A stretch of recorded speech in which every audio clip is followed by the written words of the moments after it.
ನಮಸ್ಕಾರ. Football world cup ಭರದಿಂದ ಸಾಗಿದೆ. ಮತ್ತೆ ಮೆಸ್ಸಿ ವರ್ಸಸ್ ರೊನಾಲ್ಡೋ ಪೈಪೋಟಿಯ ಮಾತುಕತೆ ಶುರು ಆಗಿದೆ. ಮೊನ್ನೆ ಪೋರ್ಚುಗಲ್ ಮ್ಯಾಚ್ ನೋಡಿದೆ, ಭಾಳ ಚೆನ್ನಾಗಿತ್ತು. ಅವನಿಗೆ ವಯಸ್ಸಾಗೋಗಿದೆ, ರೊನಾಲ್ಡೋಗೆ ಅವನ್ನ ತೆಗೆದುಬಿಡಿ, ಇನ್ನೇನು ಮುಗೀತು, ಇಟ್ಸ್ ಆಲ್ ಓವರ್ ಅಂತ ಹೇಳಿದವರೆಲ್ಲ ಸ್ವಲ್ಪ ಸುಮ್ಮನೆ ಆಗಿದ್ದಾರೆ. ಈ ಪೈಪೋಟಿಯಿಂದ ನಮಗೆ ಕಲಿಯೋದಕ್ಕೆ ಬಹಳಷ್ಟು ಸಿಗುತ್ತೆ ಜೀವನದಲ್ಲಿ. ಈ ಅಭಿಮಾನ ಅನ್ನೋದು ಎಲ್ಲಿ ತನಕ ಕ್ರೀಡೆಯ ಅಥವಾ ಕ್ರೀಡಾಪಟುವಿನ ಅಭಿಮಾನ ಆಗಿರುತ್ತೋ ಅಲ್ಲಿ ತನಕ ಒಳ್ಳೆಯದು. ಅದನ್ನು ಮೀರಿ ಸುಮ್ಮನೆ ನಮಗೆ ಕಾಲಹರಣೆ ಮಾಡುವಂಥ ಅಭಿಮಾನ ಬೆಳೆಸ್ಕೊಂಡು ಅಥವಾ ಬೇರೆ ಕೆಲಸಗಳು ಕಾಲಹರಣೆ ಆಗುವಂಥ ಕೆಲಸಗಳನ್ನು ಮಾಡುವಂಥ ಅಭಿಮಾನ ಬೆಳೆಸ್ಕೊಂಡ್ರೆ ಅದು ತಪ್ಪು. ನಾನು ಮೆಸ್ಸಿ ಫ್ಯಾನ್, ಬಹಳ ಪ್ರೀತಿಯಿಂದ 20 ವರ್ಷದಿಂದ ಮೆಸ್ಸಿಯನ್ನು ಫಾಲೋ ಮಾಡ್ಕೊತಾ ಬಂದಿದ್ದೀನಿ. ಹಾಗಂತ ನಾನು ರೊನಾಲ್ಡೋನ ದ್ವೇಷಿಸಲ್ಲ, ಅದು ಬಹಳ ಮುಖ್ಯ.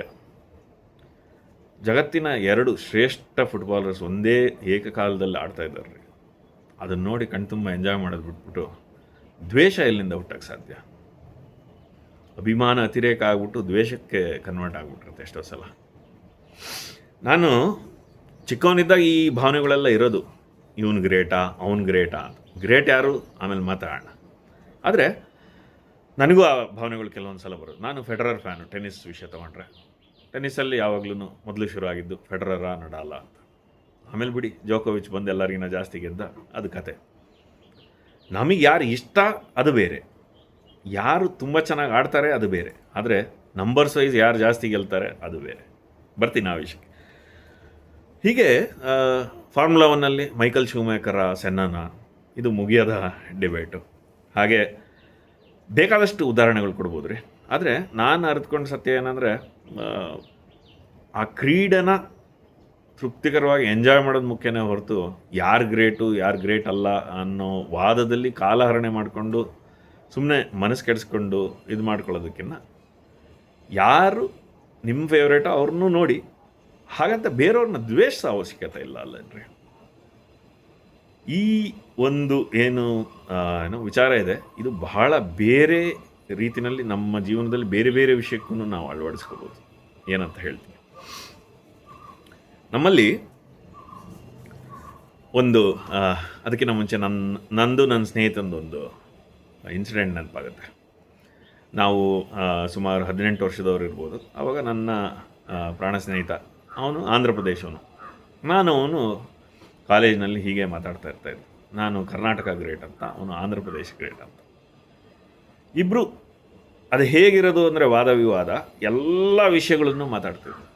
ಕರ್ನಾಟಕದಲ್ಲಿ ಏನೇನಿದೆ, ಜ್ಞಾನಪೀಠ ಪ್ರಶಸ್ತಿಗಳಿಂದ ಹಿಡಿದು ಇದರಿಂದ ಹಿಡಿದು ಎಲ್ಲ ಫುಲ್ ಎಷ್ಟು ನಮಗೆ ಆ ಒಂದು ಪ್ಯಾಷನ್ ಇತ್ತಂದರೆ ಆ ವಿಷಯದ ಬಗ್ಗೆ. ನಾನು ಕರ್ನಾಟಕ ಗ್ರೇಟ್ ಅಂತ, ಅವನು ಆಂಧ್ರ ಪ್ರದೇಶ ಗ್ರೇಟ್ ಅಂತ. ಹೀಗೆ ಅದೊಂದು ಗುಡ್ ಕಾನ್ವರ್ಸೇಷನ್, ಗುಡ್ ಬ್ಯಾಂಟರ್ ಅಂತ ಇಟ್ಕೊಳ್ಳಿ. ಆದ್ರೂ ಯಾಕದು ನೆನಪಾಯ್ತಂದರೆ, ಈ ರೀತಿ ನಮಗೆ ರಾಜ್ಯಗಳ ಬಗ್ಗೆ ಹೊಡೆದಾಟ ಇರ್ಬೋದು, ನಾವೇ ಗ್ರೇಟ್ ಅಂತ ಇರ್ಬೋದು. ಇದೆಲ್ಲ ಭಾವನೆಗಳು ಏನು ಮಾಡುತ್ತೆ, ನಮ್ಮನ್ನು ದೂರ ಮಾಡೋದಕ್ಕೆ ಶುರು ಮಾಡುತ್ತೆ, ನಮ್ಮ ಒಗ್ಗಟ್ಟನ್ನು ಒಡೆಯೋಕ್ಕೆ ಶುರು ಮಾಡುತ್ತೆ. ನಮ್ಮ ನಾಡಿನ ಅಭಿಮಾನ ಅಥವಾ ನಮ್ಮ ಅಭಿಮಾನಗಳು ಇರಬಾರ್ದು ಅಂತ ನಾನು ಹೇಳ್ತೇನೆ.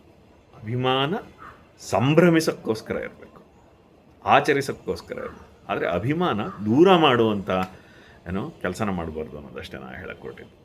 ಇನ್ನೊಂದು, ಈಗ ನಾವು ವಾಪಸ್ ಮೆಸ್ಸಿ ಮತ್ತು ರೊನಾಲ್ಡೋ ವಿಷಯಕ್ಕೆ ಬರೋದಾದರೆ,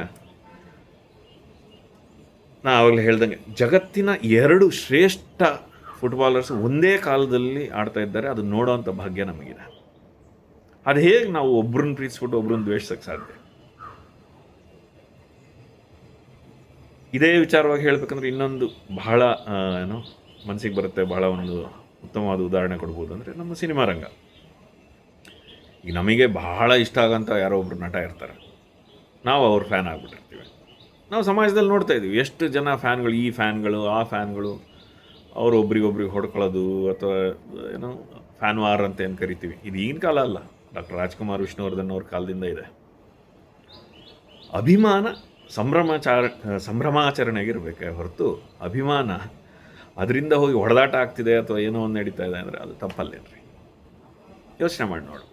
ಆಚರಣೆಗೆ ಬೇಕಾಗುತ್ತೆ, ಖುಷಿ ಪಡೋದಕ್ಕೆ, ಸಂಭ್ರಮಿಸೋದಕ್ಕೆ ಬೇಕಾಗುತ್ತೆ ಅಭಿಮಾನ. ಅದಕ್ಕೆ ಉಪಯೋಗ ಆದರೆ ಒಳ್ಳೆಯದು, ಅಥವಾ 10 ಜನಕ್ಕೆ ಸ್ಫೂರ್ತಿ ಕೊಡುವಂಥದ್ದಾದರೆ ಸಂತೋಷ. ಆಮೇಲೆ ಈ ವಿಷಯಕ್ಕೆ ಬಂದಾಗ ಈಗ ಇದರ ಮೇಯ್ನ್ ವಾದ ಏನು ಎಲ್ಲರದು, ರೊನಾಲ್ಡೋ ಎಲ್ಲರಿಗಿನ್ನ ಜಾಸ್ತಿ ಗೋಲ್ ಹೊಡೆದಿದ್ದಾನೆ ಅಂತ. ಮೆಸ್ಸಿ ಏನು ಗೋಲಲ್ಲಿ ಕಮ್ಮಿ ಇರ್ಬೋದು, ಆದರೆ ಎಲ್ಲನೂ ಗೆದ್ದಿದ್ದಾನೆ ಅಂತ ಮೆಸ್ಸಿ ಫ್ಯಾನ್ಸ್ ಹೇಳ್ಕೊಂಡು ಬರ್ತಾರೆ. ನನ್ನ ದೃಷ್ಟಿನಲ್ಲಿ ಪ್ರತಿಯೊಬ್ಬರೂ ಇವ್ರು ಗ್ರೇಟ್ ಅಂತ ಹೇಳೋದು ಅವರ ದೃಷ್ಟಿ ಪ್ರಕಾರ ಅಷ್ಟೆ. ಅಂದರೆ ಅವರ ಪರ್ಸ್ಪೆಕ್ಟಿವ್ ಅಂತ ಏನು ಕರಿತೀವಿ, ಅವರ ಪ್ರಕಾರ. ಎಲ್ಲರೂ ಏನು ಹೇಳಬೇಕಂದ್ರೆ, ನನ್ನ ಪ್ರಕಾರ ಈ ಮನುಷ್ಯ ಗ್ರೇಟ್ ಅಂತ, ಇನ್ನೊಬ್ಬರು ನನ್ನ ಪ್ರಕಾರ ಇನ್ನೊಬ್ಬರು ಗ್ರೇಟ್ ಅಂತ. ಅದು ಅವರ ಮಾನದಂಡ. ಅವ್ರು ಅವ್ರು ಏನು ಅಳತೆ ಮಾಡಿರ್ತಾರೆ, ಏನು ತೂಕ ಮಾಡ್ತಾರೆ, ಅದು ಅವ್ರಿಗೆ ಬಿಟ್ಟಿದ್ದು. ಆದರೆ ಈಗ Messi is the greatest footballer ಅಂತ ನಾವು ಹೇಳ್ಬೋದು, ನಾನು ಹೇಳ್ಬೋದು. ನನ್ನ ಪ್ರಕಾರ Messi is the greatest footballer. ಯಾಕೆ? ಫುಟ್ಬಾಲರ್ ಅದಕ್ಕೆ. ಆದರೆ who is the greatest striker? Obviously Ronaldo. ಯಾಕೆಂದರೆ ಗೋಲ್ಗಳು, ನಂಬರ್ಸ್ ಅಂತ ಏನು ಕರಿತೀವಿ, ಅಂಕಗಳಲ್ಲಿ ಕ್ಲಿಯರಾಗಿ ಅಂಕ ಹೇಳ್ತಾ ಇದೆ, ಜಾಸ್ತಿ ಗೋಲ್ ಹೊಡೆದಿರೋ ರೊನಾಲ್ಡೋನೇ. ಇದು ಏನಕ್ಕೆ ಹೇಳಿದೆ ಅಂತಂದರೆ, ನಾವು ಹೇಗೆ ಯೋಚನೆ ಮಾಡಬೇಕು ಅನ್ನೋದಕ್ಕೋಸ್ಕರ. ಯಾವುದೋ ಒಂದು ವಿಷಯದಲ್ಲಿ ತೇಲೋಗಿ ಇದು ಎಸ್ಪೆಷಲಿ ಏನಂದರೆ, ನಾವು ಸಣ್ಣ ವಯಸ್ಸಲ್ಲಿದ್ದಾಗ ಇದಕ್ಕೆ ತುಂಬ ಟೈಮ್ ವೇಸ್ಟ್ ಮಾಡಿಬಿಟ್ಟಿರ್ತೀವಿ. ಇಬ್ಬರನ್ನೂ ಪ್ರೀತಿಸೋದು ಕಲಿಬೇಕ್ರಿ. ಇಬ್ಬರನ್ನೂ ಪ್ರೀತಿಸಿದಾಗ, ಅಥವಾ ರೈವಲ್ಸ್ ಏನಿರ್ತಾರೆ, ಆ ರೈವಲ್ಸ್ನ ಅವ್ರು ರೈವಲ್ರಿ ಅನ್ನೋದು ಮೀಡಿಯಾ ಕ್ರಿಯೇಟ್ ಮಾಡಿದ್ರಿ. ನಾವು ಜಾಸ್ತಿ ನೋಡಲಿ, ನಾವು ಜಾಸ್ತಿ TRP ಬರಲಿ ಅಂತ ಮೀಡಿಯಾ ಕ್ರಿಯೇಟ್ ಮಾಡಿರುತ್ತೆ ಆ ಕಾನ್ಸೆಪ್ಟ್ಸ್ನೆಲ್ಲ. ಇವನು ಗ್ರೇಟಾ, ಒಳ್ಳೆ ಟಾಪಿಕ್ ಅಲ್ವಾ ಅದು. ಹಾಗಾಗಿ ಒಟ್ಟಿನಲ್ಲಿ ಇದರಿಂದ ನಾವು ಕಲಿಯೋಣ, ಒಬ್ರನ್ನೊಬ್ರನ್ನ ಪ್ರೀತಿಸೋದು ಕಲಿಯೋಣ, ಎಲ್ಲರನ್ನೂ ಪ್ರೀತಿಸೋದು ಕಲಿಯೋಣ. ಆದರೆ ನಮ್ಮಲ್ಲಿ ಒಡಕುಗಳು ತರುವಂಥ ಈ ರೈವಲ್ರೀಸು ಅಥವಾ ಏನು ಪೈಪೋಟಿ ಕ್ರೀಡೆಗಿದ್ದು ಒಂದು ಹಂತದ ತನಕ ಪೈಪೋಟಿ ಒಳ್ಳೆಯದ್ರಿ. ಆದರೆ ಪೈಪೋಟಿ ಅನ್ನೋದು ಮಿತಿ ಮೀರಿ ದ್ವೇಷ ತಂದಿಕ್ಕೋ ಕೆಲಸ ಆಗಬಾರ್ದು ಅನ್ನೋದಷ್ಟೇ ಇವತ್ತಿನ ಕಿವಿ ಮಾತು. ಮತ್ತು ಎಷ್ಟು ಜನ ನಮ್ಮ ಕರ್ನಾಟಕದಿಂದ ವರ್ಲ್ಡ್ ಕಪ್ನ ನೋಡ್ತಾ ಇದ್ದೀರಾ? ರಾತ್ರಿ ಎಲ್ಲ ನಡೆಯುತ್ತೆ. ನಾನು ಆದಾಗ ರಾತ್ರಿ ಒಂದು ಯಾವುದೋ ಮ್ಯಾಚು 10:30 ಮ್ಯಾಚ್ನ ನೋಡ್ತೀನಿ. ಬೆಳಿಗ್ಗೆ ಇರೋ ಮ್ಯಾಚಿಗೆ ಸ್ವಲ್ಪ ಎದ್ದು ನೋಡೋದು ಕಷ್ಟ ಆಗುತ್ತೆ. ಎಷ್ಟು ಜನ ವರ್ಲ್ಡ್ ಕಪ್ನ ನೋಡ್ತಾ ಇದ್ದೀರಾ? ಆಮೇಲೆ ಇದುವರೆಗೂ ನಿಮ್ಮ ಫೇವ್ರೇಟ್ ವರ್ಲ್ಡ್ ಕಪ್ ಮ್ಯಾಚ್ ಯಾವುದು ತಿಳಿಸಿ.